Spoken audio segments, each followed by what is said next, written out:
Greetings, and welcome back to the Les-Bois Temple's Marks of Contact series. I'm Jedi Master and Master of the Order, Daayli Lequasa. And I am Jedi Consul, Talis, Voren. And today we're here to talk to you about the Mark of Contact, Djem. Djem is specifically destroying your opponent's weapon. So we're going to demonstrate that for you in a couple of ways. Now, why Djem might be important is it's really helpful to end a fight early with no loss of life. As other Jedi have told you, killing is a last resort. And so what we'd like to do, preferably in any fight, is end it early by taking our opponent's weapons away from them.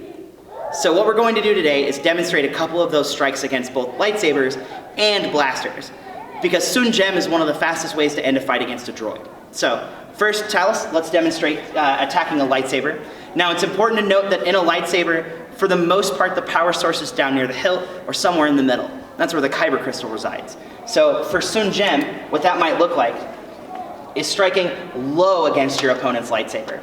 You can bait them in, come around, strike under their hand. Remember, the goal here is to set the lightsaber without harming your opponent so that they'll surrender. Typically, a fighter without a weapon fights over. If you're fighting against an opponent that has a vibro weapon where the power pack is up in the hilt, then it's better to try to separate the hilt from the saber or from the sword. Either way, a strike high or a strike low that severs your opponent's weapon is a good way to end the fight. And you can deliver this strike from the Makashi ready stance.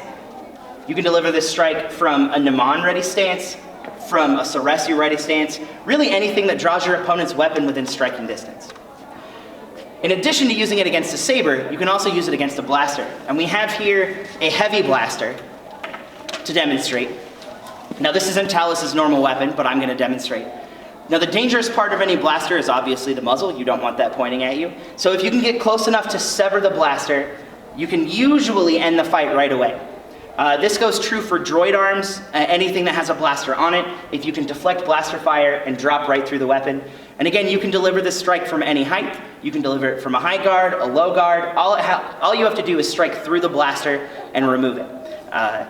If the blaster bolts are incoming, obviously you want a more defensive stance, so something like Form 6 or Form 3 would be beneficial. But as soon as you get close, you disable that blaster, you can cut through the power pack, you can cut through the supply line if you have a heavy blaster. This would be mounted to a backpack. If you can cut through the firing mechanism on any blaster, the fight will be over.